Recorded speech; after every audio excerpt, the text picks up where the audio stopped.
Olá, irmãos. Hoje eu queria falar um pouquinho de Efésios, do capítulo 1 ao 3. Fala assim: Paulo, apóstolo de Cristo Jesus, pela vontade de Deus, aos santos que estão em Éfeso e fiéis em Cristo Jesus. Graça a vós e paz da parte de Deus, nosso Pai, e do Senhor Jesus Cristo. Bendito seja o Deus e Pai de nosso Senhor Jesus Cristo, o qual nos abençoou com todas as bênçãos espirituais nas regiões celestes em Cristo, como também nos elegeu nele antes da fundação do mundo, para sermos santos e irrepreensíveis diante dele em amor. Aqui eu já quero falar alguma coisa, porque os calvinistas dizem que essa eleição antes da fundação do mundo é assim: Deus em Jesus Cristo elegeu esse, esse vai ser eleito, aquele não. Este vai ser salvo, aquele não. Não é nada disso.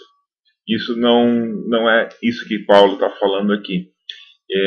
Como também Pedro explica na sua epístola, no primeiro capítulo, 1 Pedro, no primeiro capítulo, ele fala que essa eleição é segundo a presciência de Deus, ok?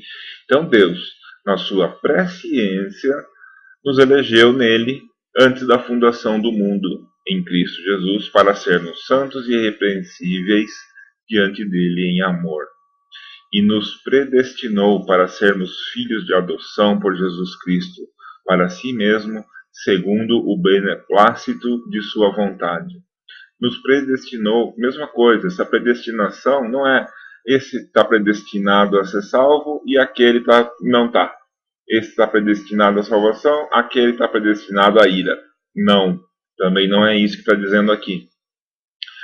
Ele está nos dizendo que aqueles que foram eleitos segundo a presciência de Deus antes da fundação do mundo, para ser santos e irrepreensíveis diante dele em amor, a esses que escolheram o caminho do bem, que escolheram pelo caminho do Senhor Jesus Cristo, a esses predestinou para adoção de filhos por Cristo Jesus, segundo a sua vontade.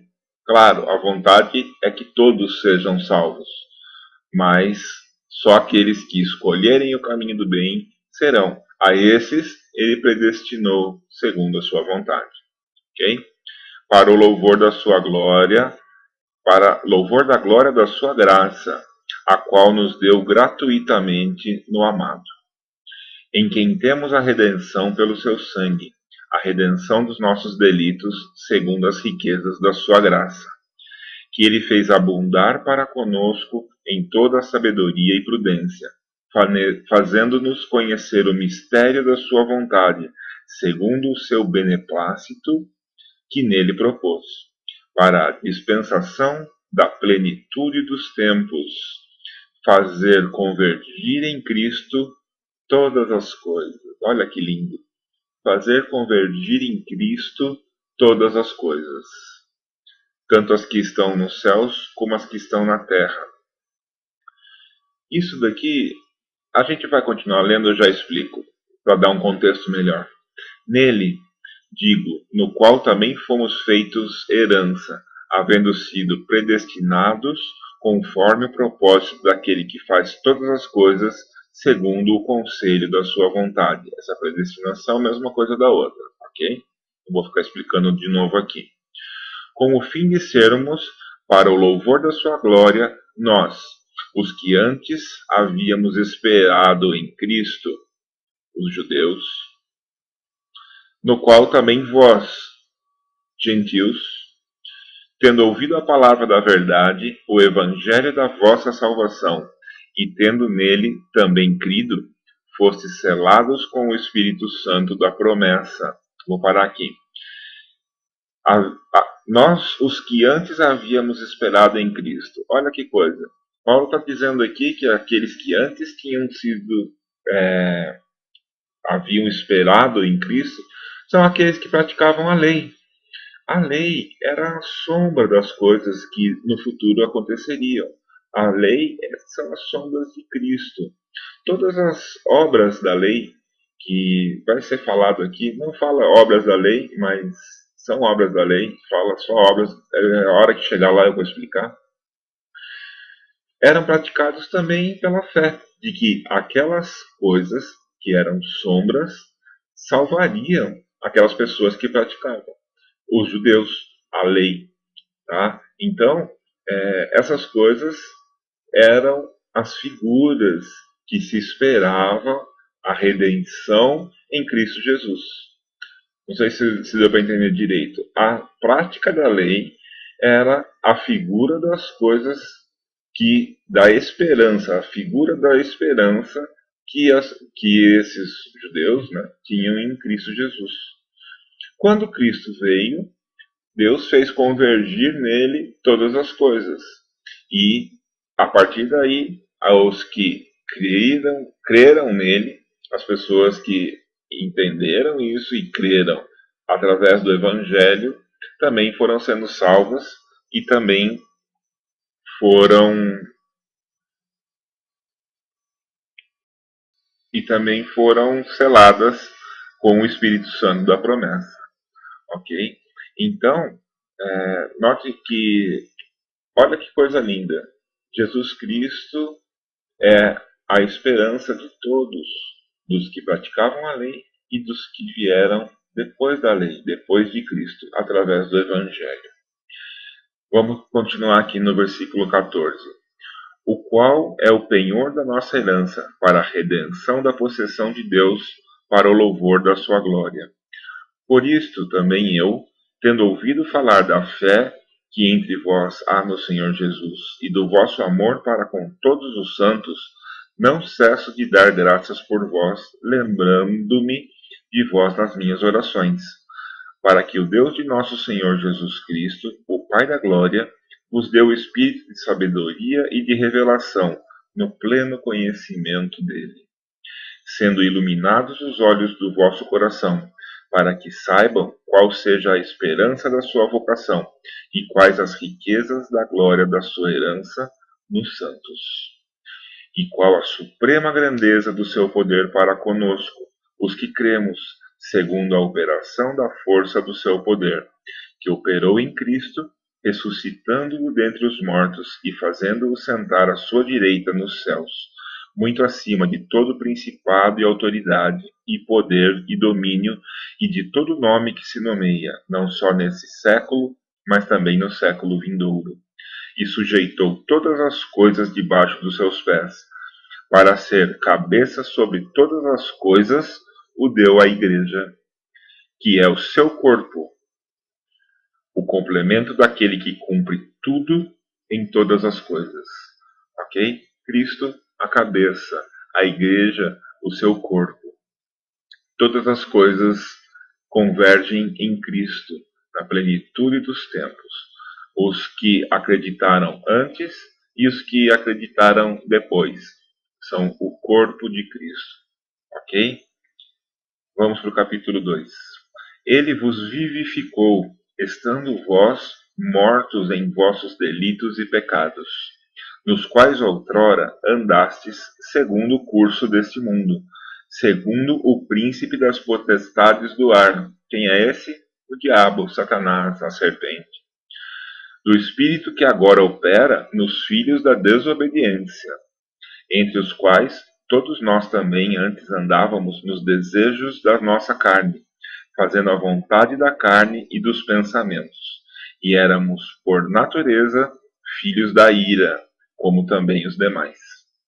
Mas Deus, sendo rico em misericórdia, pelo seu muito amor com que nos amou, estando nós ainda mortos em nossos delitos, nos vivificou juntamente com Cristo, e nos ressuscitou juntamente com Ele, e com Ele nos fez sentar nas regiões celestes em Cristo Jesus, para mostrar nos séculos vindouros a suprema riqueza da sua graça, pela sua bondade para conosco em Cristo Jesus. Porque pela graça sois salvos, por meio da fé. Entendeu? Pela graça sois salvos, por meio da fé. Quem são esses, são salvos? Todos, todos os que eram antes e os que eram depois. Todos, pela fé, sois salvos. Ok? Aqui eu dei uma parada porque esse versículo é muito confundido. Ele dá margem a alguma confusão, que algumas pessoas acabam distorcendo a palavra de Deus. O que acontecia? Nessa época, muitos dos judeus, mesmo os que criam em Cristo, pregavam que era preciso se circuncidar para que essa adoção, né, por filhos ficasse valendo. E Paulo pregava totalmente o contrário. Ele falava que quem era da circuncisão que continuasse se circuncidando e praticando a lei. E quem não era da circuncisão, ou seja, os gentios, não era para se circuncidar, porque se circuncidassem, eles estariam debaixo da lei, tendo que praticar todas as ordenanças da lei para serem salvos. Okay? Isso era uma fase de transição, uma transição das alianças. O que acontecia aqui é que, sendo Jesus Cristo a realidade das coisas que eram ditas na lei, então aqueles que praticavam a lei tinham em Cristo a sua realidade. E aqueles que não praticavam a lei, que eram gentios, eram salvos através de crer naquilo que era pregado. Era crendo em Cristo que se era salvo. Na lei, os que antes criam em Cristo, que é as ordenanças da lei, sombras da realidade, que é Cristo, salvariam essas pessoas, fé. Também, depois de Cristo, aqueles que creram que Cristo morreu pelos nossos pecados e que eram salvos através de Jesus Cristo, Jesus na cruz. Também fé. Ok? Aqui, Paulo fala assim: pela graça sois salvos, por meio da fé. E isso não vem de vós, é dom de Deus. Aqui falam que entendem que isso não vem de vós, como se a fé não viesse das pessoas. E não é isso que ele está falando. Ele está falando que vocês são salvos por meio da fé. Porque se você praticar a lei, você não vai mais ser salvo, porque Cristo já tinha se tornado realidade. Se você praticasse a lei depois da realidade de Cristo, era como se você estivesse fazendo obras da lei, para ser salvo através dessas obras da lei. E isso não vinha, né, essa salvação não vinha através disso, dessas obras da lei, e sim por Jesus Cristo. Então, isso que ele está falando, isso não vem de vós, é porque essas pessoas não precisavam praticar a lei para ser salvos. Tá? Era por meio da fé, que é dom de Deus. Não vem das obras. Que obras? Das obras da lei. Praticar todas as ordenanças da lei mosaica. Para que ninguém se glorie, porque a partir do momento em que Cristo se tornou realidade, aqueles que praticavam a lei poderiam se gloriar, porque achando que quem salvava era a lei e não Cristo. Okay? Então ele está falando aqui, para que ninguém se glorie. Vamos continuar. Porque somos feitura sua, criados em Cristo Jesus para boas obras, as quais Deus antes preparou para que andássemos nelas. Portanto, lembrai-vos que outrora vós, gentios na carne, chamam circuncisão, feita pela mão dos homens. É isso que ele está falando. Os gentios na carne não precisavam se circuncidar por mãos de homens. A realidade da circuncisão já tinha aparecido. Era Cristo. Okay? Estava, naquele tempo, sem Cristo, separados da comunidade de Israel, e estranho aos pactos da promessa, não tendo esperança e sem Deus no mundo. Olha que coisa pesada. Mas agora, em Cristo Jesus, vós, que antes estavam longe, os gentios, já pelo sangue de Cristo chegastes perto. Porque ele é a nossa paz, o qual de ambos os povos fez um. Qual ambos os povos? Judeus e gentios. De ambos os povos fez um, e derrubando a parede de separação que estava no meio, na sua carne desfez a inimizade, isto é, a lei dos mandamentos contidos em ordenanças, a lei, para criar em si mesmo dos dois um novo homem, assim fazendo a paz, e pela cruz reconciliar ambos com Deus em um só corpo, como ele disse no capítulo 1, esse um só corpo é a igreja, tá? Então, todos aqui, ó, ele está falando Israel, judeus e gentios, o Israel de Deus em um só corpo, matando, tendo por ela matado a inimizade. E vindo ele, evangelizou para vós que estavam longe, e evangelizou paz a vós que estavam longe, e paz aos que estavam perto. Aos que estavam longe, gentios. Aos que estavam perto, judeus. Aos que estavam perto, desculpe, judeus. Porque por ele ambos temos acesso ao Pai em um mesmo Espírito. Assim, pois, não sois mais estrangeiros nem forasteiros, antes sois concidadãos dos santos e membros da família de Deus. Dos dois povos fez um, concidadãos dos santos e membros da família de Deus. Edificados sobre o fundamento dos apóstolos e dos profetas, sendo o próprio Cristo Jesus a principal pedra da esquina, no qual todo o edifício, bem ajustado, cresce para templo santo no Senhor, no qual também vós, juntamente, sois edificados para a morada de Deus no Espírito. Vamos para Efésios 3.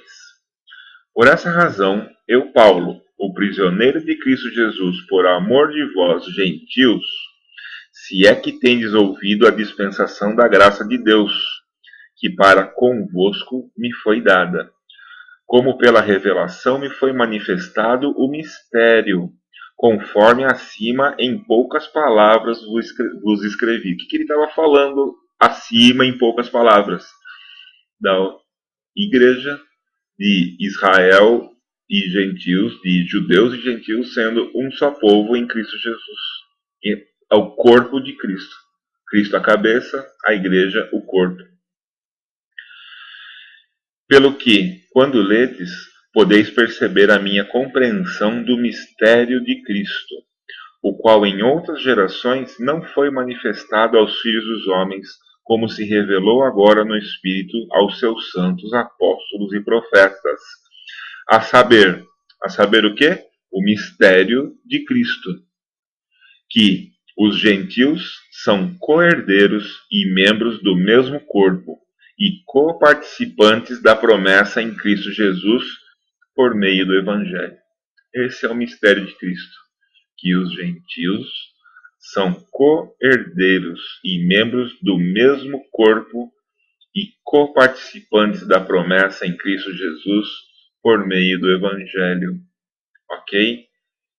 Judeus, gentios, igreja, o corpo de Cristo, no qual fui feito ministro, segundo o dom da graça de Deus que me foi dada, conforme a operação do seu poder.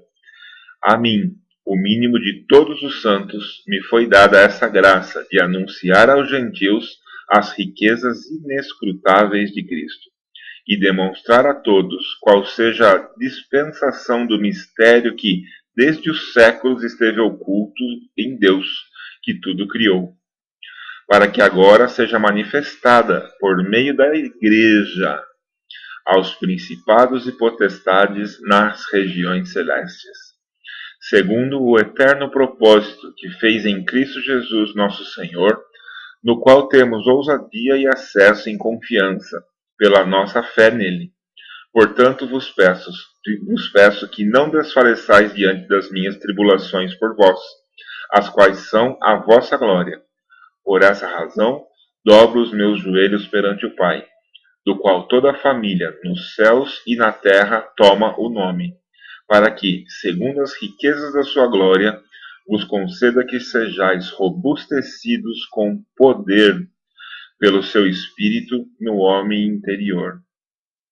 Que Cristo habite pela fé nos vossos corações, a fim de que, estando arraigados e fundados em amor, possais compreender com todos os santos qual seja a largura e o comprimento e a altura e a profundidade. E conhecer o amor de Cristo que excede todo o entendimento, para que sejais cheios até a inteira plenitude de Deus. Ora, aquele que é poderoso para fazer tudo muito mais abundantemente além daquilo que pedimos ou pensamos, segundo o poder que em nós opera, a esse seja a glória na Igreja e em Cristo Jesus, por todas as gerações, para todos sempre. Amém.